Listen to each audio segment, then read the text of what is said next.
तो गाइस स्वागत है हमारे YouTube चैनल यार इंदौरी ब्लॉग्स में। आज हम बात करेंगे हमारे दादा परदादा कैसा जीवन जीते थे। तो सन 1800 यह वह दौर था जब देश में मराठा और मुगल सल्तनत बिखर रही थी और अंग्रेज जो है भारत में अपनी जड़ों को मजबूत कर चुके थे। यह वह दौर था जब अफगानिस्तान से लेकर म्यांमार तक एशिया के सबसे बड़े हिस्से में सिर्फ भारत ही भारत हुआ करता था।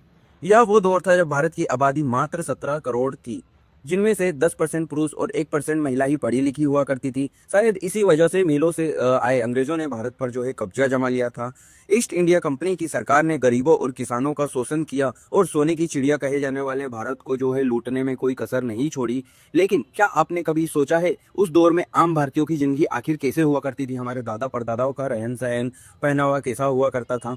उस दौर में भारतीय लोग क्या काम किया करते थे और कैसे अंग्रेजों ने भारत के जो है पूरे साम्राज्य की हुकूमत को अपने कब्जे में ले लिया था? अगर हाँ तो आज का वीडियो आपके लिए बहुत खास है, क्योंकि आज हम सन 1800 के दौरान अखंड भारत के इतिहास से पर्दा उठाएंगे, जिसे ज्यादातर स्कूलों कॉलेजों में नहीं पढ़ाया जाता है। लेकिन उसके पहले आप वीडियो को लाइक करना और हमारे चैनल को सब्सक्राइब करना ना भूलें।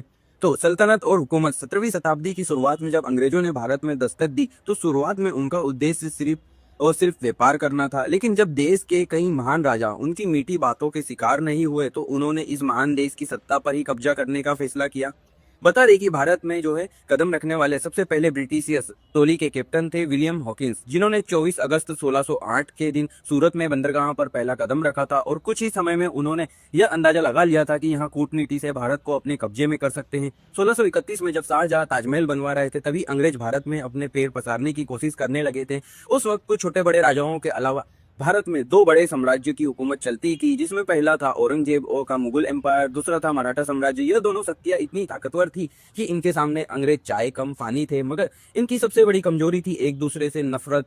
जी, अंग्रेज एक तरफ इन दोनों सल्तनत के राजाओं के तलवे चाटते रहे और यह जताते रहे कि हम आपके साथ हैं, लेकिन दूसरी तरफ बड़ी चालाकी से कूटनीति करके दोनों साम्राज्यों की लड़ाइयां करवाई और खुद बाजी मारने के लिए सही मौके का इंतजार करते रहे।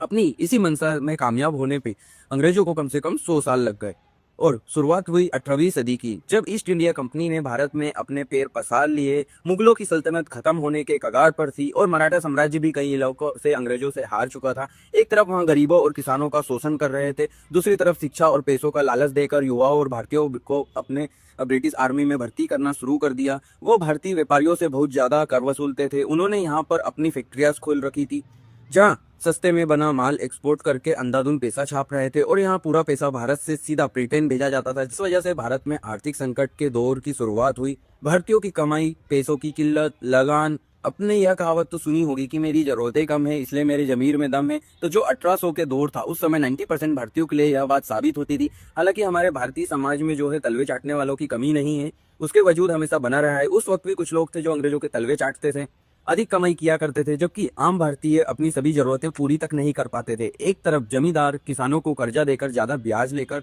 उन्हें उनसे पैसा लूटते थे, वहीं दूसरी तरफ किसान बाढ़, सूखे जैसी समस्याओं का सामना करते रहते थे और अंग्रेजों द्वारा लगाया गया जानलेवा लगान तो किसानों की कमर ही तोड़ देता था।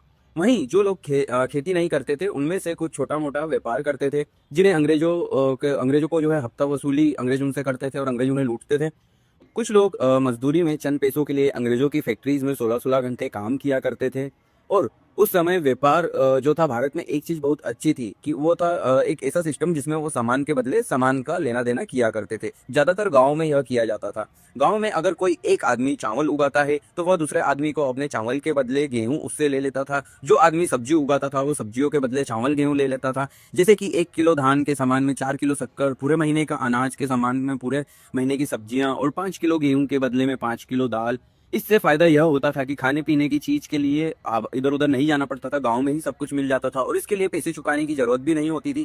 इसलिए गांव में पैसा जो है चलन बहुत कम था। इसके साथ आज भी अगर आप भारत के कुछ गांव में अगर जाएंगे तो वहाँ ये अदला बदली की प्रथा जो है आज भी आपको देखने को मिल सकती है। और अगर हम पहनावा की बात करें दोस्तों, तो मॉडर्न भारत में जहाँ हर तरफ पश्चिमी सभ्यता यानी वेस्टर्न कल्चर का असर दिखाई देता है, लोग jeans shirt, T shirt, top और सूट पहने नजर आते हैं। लेकिन उस समय जब भारतीयों को अपना अलग ही जो है देसी लुक होता था, देसी पहनावा होता था। पुरुष साड़ी धोती और गमछा पहनते थे और औरतें साड़ी पहनती थी। छोटे बच्चे ज्यादातर निकर में खेलते कूदते नजर आते थे। कुछ लोग धोती और कुर्ता पहनते थे, जबकि कुछ बड़े जमींदार और अंग्रेजों का पहनावा पहनते थे, जैसे कि जीन्स शर्ट पहनते थे। भारत की यही सादगी और विविधता उन्हें अंग्रेजों से खास बनाती थी। यहाँ तक कि आज भी राजस्थान और उत्तर प्रदेश में रहने वाले कुछ बड़े बुजुर्ग उस वक्त का सादा पहनावा पहनते हुए आपको नजर आ सकते हैं, लेकिन हम में से ज्यादातर युवाओं को आज लुंगी पहनना भी नहीं आती। ये होती निराशाजनक वाली बात है। व्यवहार, रहन सहन, काम धंधा, आज इंसान चांद पर पहुंच गया है, मंगल ग्रह पर पहुंच गया है, लेकिन आर्टिफिशियल इंटेलिजेंस ने दुनिया को जो है बदल कर रख दिया है। लेकिन सन 1800 के आसपास भारत में टेक्नोलॉजी का कोई नामो निशान ही नहीं था। हमारे दादा परदादा सभी, लेकिन हर भारतीयों का जीवन सुकून से गुजर रहा था। बात करने के लिए तार से जुड़ा टेलीफोन तक नहीं था, लेकिन दिल से दिल के कनेक्शन बहुत मजबूत थे। रिश्तेदारों से महीनों महीनों तक, कई सालों तक मिलना बहुत मुश्किल था, लेकिन मन में इज्जत और लगाव जरा भी कम नहीं होता था। और घास फूस और मिट्टी से बने कच्चे घरों में लोग रहते थे, लेकिन उनके दिल बड़े सच्चे होते थे। यातायात के लिए कोई साधन नहीं था, बैलगाड़ी ही साधन थी, लेकिन लोगों के शरीर में इतनी फुर्ती होती थी कि जेब में फूटी कोड़ी नहीं हो, लेकिन वो मीलों तक सफर कर लेते थे। और भाईचारा ऐसा था कि आजकल तो कोई देखने को ही नहीं मिलता। एक आवाज पर पूरा गांव इकट्ठा हो जाता था। मित्रों, उस दौर में जमीन छोटी या बड़ी, ज्यादातर लोग खेती ही करना पसंद करते थे। और भारतीय किसान की जो है पसंदीदा फसल जो है नील, कॉटन, अफीम, गेहूं और धान ही हुआ करती थी, जिसे किसानों से खरीद कर अंग्रेज विदेशी मार्केट में अच्छी कीमतों पर बेच देते थे। लोग खेती के साथ किसान पशुपालन करते थे। कुछ किसान पशुपालन करते थे, जो कि खेती नहीं करते थे, वो अंग्रेजों की फैक्ट्री में काम किया करते थे। शाम होते ही सभी लोग अपने घर में आकर भजन कीर्तन और सत्संग किया करते थे, लेकिन जिसके लिए घरों में दिए भी जलाए जाते थे, क्योंकि उस दौर में लाइट नहीं थी। फिर लोग रात में जल्दी सो जाते थे और सुबह जल्दी उठ जाते थे। और 18वीं सदी के लोग बुजुर्गों का बहुत मान सम्मान करते थे, और घर से लेकर गांव में वही होता था जो बड़े बुजुर्ग कहते थे। हालांकि वह एक सा दौर था। अब भारत में सबसे ज्यादा जो है जातीय भेदभाव भी उसी टाइम पर होता था। अलग अलग जो है धर्मों में थोड़ा बहुत टकराव होना आम था, लेकिन एक ही धर्म के अंदर भी जातीय व्यवस्था को जो है उस टाइम माना जाता था। यह जातियां हिंदुओं को जो है चारों मुख्य श्रेणियों में विभाजित करती थी: ब्राह्मण, क्षत्रिय, वैश्य, शूद्र, जिनमें दलितों और बाकी छोटी जातियों के साथ काफी भेदभाव किया जाता था। और यह भेदभाव तो पिछले 200 वर्ष से चला आ रहा था, जिसके खिलाफ डॉक्टर बाबा साहब अम्बेडकर ने काफी बड़ी जंग लड़ी थी और 20वीं सदी में देश में क्रांति ला दी थी। फिलहाल मुद्दे पर वापस आए तो उस दौर में भारत ने ही जो है डिवाइड एंड रूल नियमों को अपनाकर भारतीयों की एकता को भंग करने के लिए जो है जातिवाद और ज्यादा इसका बढ़ावा दिया।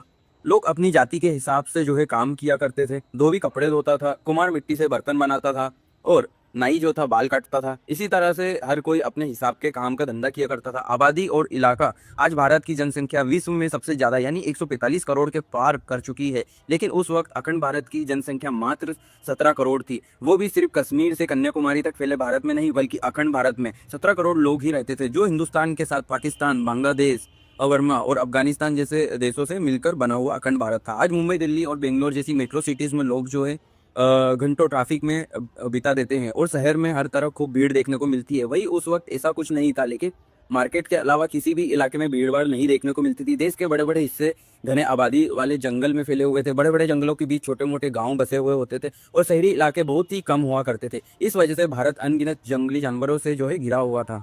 उस समय इन जानवरों के हमले का डर हमेशा सताता रहता था। लोग रात को सोने से पहले अपने घरों में जो है आग जला के रखते थे, ताकि अंधेरे से उजाले से कोई जंगली जानवर उनके घर तरफ ना आए और उन पर हमला ना करे। हालांकि इन जंगली जानवरों की वजह से जो है उस समय भारत में प्रदूषण का नामो निशान भी नहीं था। उपजाऊ जमीन की तो भरमार थी। लोग पोषक तत्वों से जो है भरपूर शुद्ध खाना खाते थे। आज की तरह फलों और सब्जियों में जो है केमिकल मिलाने का कोई रिवाज ही नहीं था, कोई सवाल ही नहीं था। सड़कों की हालत भले ही खस्ता थी, लेकिन लोगों की जिंदगी एक खुशहाल थी। उस वक्त के भारतीयों की जो है औसत उम्र भी आज से काफी ज्यादा हुआ करती थी।